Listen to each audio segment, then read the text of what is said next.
मुसलमानों CM KCR को पहचानो। 12% रिजर्वेशन को लेकर केसीआर ने 2014 के इलेक्शन से पहले एक बहुत बड़ा झूठा वादा किया था और वो इलेक्शन जीतने के कुछ दिनों के बाद उसने सीधा सीधा बहाना बना दिया कि मैंने अपनी तरफ से पूरी कोशिश की पर सेंट्रल गवर्नमेंट नहीं मान रही, मैं क्या करूं। केसीआर 12% रिजर्वेशन को छोड़कर तेरे हाथ में और बहुत सारे काम थे जिसमें तू चाहता तो मुसलमानों को 12% हिस्सेदारी दे सकता था, मगर तूने ऐसा नहीं किया। भाइयों, आप लोग समझ रहे होंगे कि हमेशा मैं अखलाक के दायरे में बात करने वाला आज इस अंदाज में क्यों बात कर रहा हूं, क्योंकि 2 दिन पहले मार्केट में एक बुक आई 8th स्टैंडर्ड की सोशल स्टडीज की, जिसमें एक फोटो शाया की गई। उस फोटो में एक आदमी है जिसके एक हाथ में गन है और एक हाथ में कुरान मजीद है, और उसके नीचे लिखा गया है कि टेररिस्ट ऐसे होते हैं। बेवकूफ केसीआर, जिसके हाथ में कुरान है वो टेररिस्ट नहीं होता। एक बुक प्रिंटिंग को जाने से पहले 5 एक्सपर्ट एजुकेटेड लोगों से गुजरते हुए 5 सेक्शन से गुजरते हुए जाती है। क्या इन 5 सेक्शंस वालों ने भी वो फोटो को नहीं देखा? बराबर देखे। हराम के पने को होना बोल के मुसलमानों को तकलीफ देने के लिए ये फोटो शाया की गई, और जब सोशल मीडिया पर मुसलमानों ने एहतजाज शुरू किया तो उसके बाद माफ़ी चाह लिया गया। कल रात में माफ़ी चाहकर उस बुक को वापस मंगवाने की बात की गई। मुझे मेरे माँ बाप से, मेरी औलाद से, मेरी जान से, मेरी दौलत से, हर चीज़ से ज़्यादा अजीज़ कुरान मजीद है। मैं उस आदमी की क्या इज्जत करूं जिसके हुकूमत में कुरान मजीद की बेहुरमती की जाए। इसलिए आज मैं इस बेवकूफ़ का नाम इज्जत से नहीं लूँगा।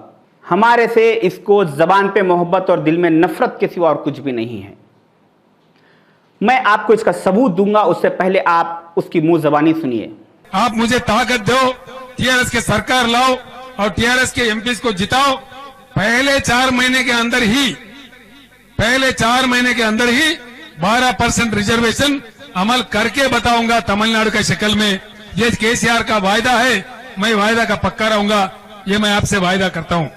सबूत नंबर 1, केसीआर ने टीआरएस पार्टी के 7 राज्यसभा एमपीज बनवाए।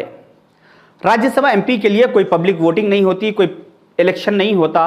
केसीआर को बैठ के डिसाइड करना होता है कैंडिडेट का नाम, और उस कैंडिडेट की डिटेल्स टीआरएस पार्टी के लेटरहेड पे लिखकर पार्लियामेंट में सबमिट करने के बाद वो कैंडिडेट राज्यसभा एमपी बन जाता। तो यहां पर केसीआर ने एक यादव, एक रेड्डी, एक एससी, एक एसटी, हर कास्ट को इसने एक एक राज्यसभा एमपी बनाया, मगर इसने यहां पे मुसलमानों को 0% कर दिया। और वहीं कांग्रेस के दौर में कांग्रेस ने एक मुसलमान को राज्यसभा एमपी बनवाया था। सबूत नंबर 2, 2018 के तेलंगाना असेंबली इलेक्शन में केसीआर ने 119 कॉन्स्टिट्यूंसी से 119 लोगों को एमएलए टिकट दिया।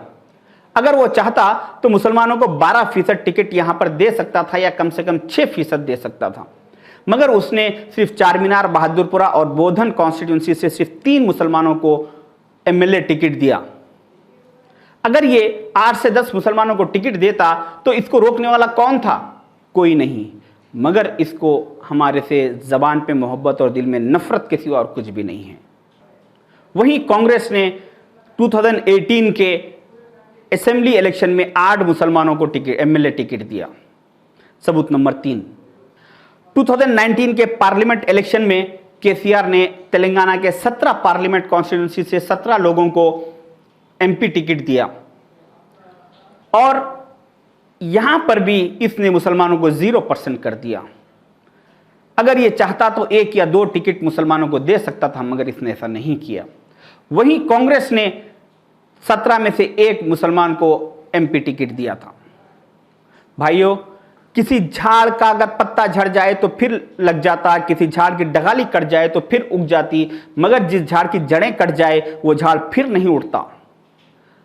केसीआर तेलंगाना में हमारी जड़ें काट रहा है, हमको समझने की जरूरत है, तवज्जो देने की जरूरत है। सबूत नंबर 4, तेलंगाना के 10 यूनिवर्सिटीज के लिए 10 वाइस चांसलर का अपॉइंट हुआ, जिसमें हर कम्युनिटी, हर कास्ट को बराबर की हिस्सेदारी मिली। मगर तेलंगाना के 60 लाख मुसलमानों में एक भी ऐसा काबिल मुसलमान इसको नजर नहीं आया जिसको एक मुसलमान को वाइस चांसलर बनाया जा सके। यहां पर भी इसने मुसलमानों को 0% कर दिया। वहीं कांग्रेस के दौर में इन 10 में से 2 यूनिवर्सिटीज के वाइस चांसलर हमेशा मुसलमान हुआ करते थे।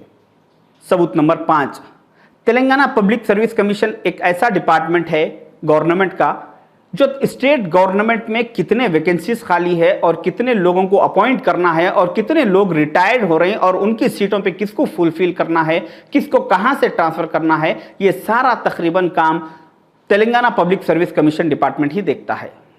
21 मई 2021 को केसीआर ने ये 7 लोगों की टीम को अपॉइंट किया और उसमें उसने हर कास्ट, हर कम्युनिटी के आदमी को हिस्सा दिया, मगर यहां पर भी इसने मुसलमानों को 0% कर दिया।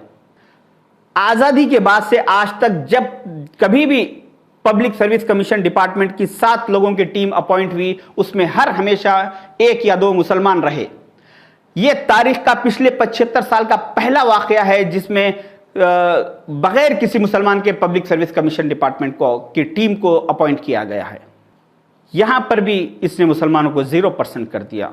एक वादा केसीआर ने जो कहा वो करके बताया। इसने 2014 के इलेक्शन से पहले कहा था कि मैं तेलंगाना से ये सारे इंडिया को सिखाऊंगा, सारे हिंदुस्तान को ये सिखाऊंगा कि मुसलमानों के साथ कैसा बर्ताव करना चाहिए।